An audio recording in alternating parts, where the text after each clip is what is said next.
No, I think you have to study. Make sure you're doing your job. You have to study. Last year, it does look different this year, but you never know. So certainly we've studied both the last few years, and then we studied the first few games here this year. Where's your guys' offensive line seen the biggest growth from the first game to now?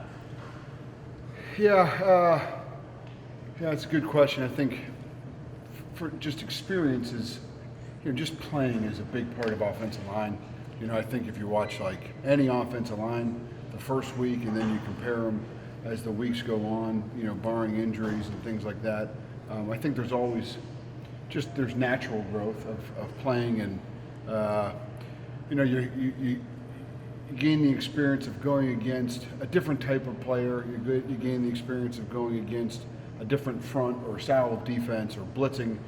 So you gain a lot of things like that where maybe it slows you down as the weeks progress. I think we've seen a lot of that, and I just think that they're getting a little bit more comfortable, and they're playing better. I think that's the thing that we've challenged that group to do. It's just to continue to work to try to get better every day, and I think that group has really worked hard to embrace that, and hopefully they can continue on the right way, and not regress. Obviously, that's what we want to do in football, is continue to get better. Coach Campbell had said that what stands out about Trevor is his physicality, that's kind of what sets him apart. Did you see enough of that physicality in high school that you thought, wow, he's going to be able to translate that early on in college, like the type of guy that could play? No, that's a good question. I think where we were fortunate, we were able to have Trevor in camp here, he was really physical. Fortunately for us, we're allowed to wear shoulder pads and helmets, and I think you got a pretty good indication of how Trevor comes off the football and pad level and those type of things. But yeah, I think when you watch him in high school, you see the same. I think any offensive lineman, when you watch high school videotape, there's obviously, just like when you go from college to the professional level, there's a lot of things that the coach thinks that they're going to have to work on and get better at, and that's football in general.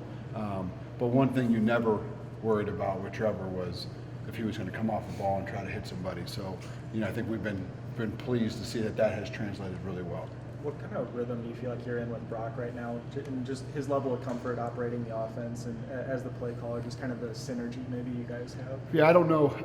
I think Brock studies really well. I feel like he knows what we want to do every week. I think he knows why we want to do it based on the team we're playing, and he just does a really good job. I mean, he's dialed in, and he approaches it in a very serious manner all week long. I think for a quarterback in college, it's really hard to do.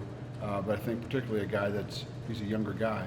I think that's really a difficult thing to do, and I think he takes that as a challenge every week to be dialed in from, literally Sunday through the game. I think, that's what's really impressive about him, is that he really studies what, Coach Gordon said he'd call him the other night at 10 o'clock at night and he was watching video, and that's just the kind of guy he is. Have you been around a quarterback that's able to have, maybe he said, the miscommunication with Tariq, and then it's like he just kind of forgets about it? He seems like he turns the page quick. Yeah, he probably got over it quicker than I did. Yeah, probably not. I guess no. But I think that's a unique trait to have. Is that he just was kind of able to say, okay, well, man, and really we turned the football over twice very early in the game, and he kind of forgot about it and kept playing, and I think that was pretty cool. What's the benefit of having just so many tight ends that can do so many different things?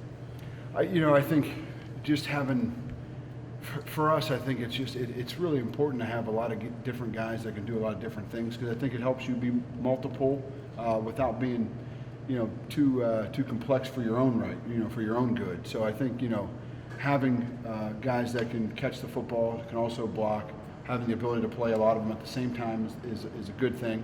And then also having the ability to play with multiple wide receivers, I think is a good thing. I think obviously anytime you have the ability to do, a lot of different things, if you can do them well and you have the personnel to do it, I think it opens the door up to maybe how do you play each and every week. And, luckily I think we have good tight ends that do, they can do a lot of different things, and it helps us, it's helped us kind of maybe find some different things that we haven't done before, and it's been good because those guys have been really good for us. How much does their collective athleticism aid you? Because regardless of formation, it could look like a heavy package maybe with 3 tight ends in, but you can do pretty much everything with what they can do athletically. Yeah, I think that's the goal of a tight end. To have the ability to play, and I think that's what Coach Golish has always really looked for in tight ends as he's gone out and recruited them, and he's done really well doing that. Is the guy that has the ability to play as a wide receiver, but also can play as an attached tight end or off the ball tight end. And I think they're hard to find. I think it's an interesting position even in recruiting, because you have to project a little bit of what those guys can be. And I remember the first time Coach Golish, Charlie, for instance, he's like, man, this guy's gonna be a really good tight end. I'm like, man, what tells you that? And he obviously has a history in coaching the tight ends at this level, and I think he has a really good eye for it. And and the same thing with Dylan played a little bit more attached in high school, so it was probably a little bit easier to see. And Chase played both attached and unattached, and they were all a little bit different. But I think that's the hard part about finding guys like that, is that they are different, and you have to pinpoint what do you really think it is that will help them, and do they have the ability to be big enough, or the skills that are required to play both inside and outside. How's Kane look this week? Yeah, he was a little tender yesterday, a little better today, and he's moving around pretty good. So, earlier in the week I think he was still a little bit sore. Mm-hmm. How do you feel about the way Jairo was able to play in his first real action, I guess? I was really pleased with him. I thought he did a great job of coming in, and really didn't slow down. I thought he did a great job of hitting the holes. I thought he did a really, really good job, even protection-wise. I think he was locked in and ready to roll. So I was really happy with Jairo.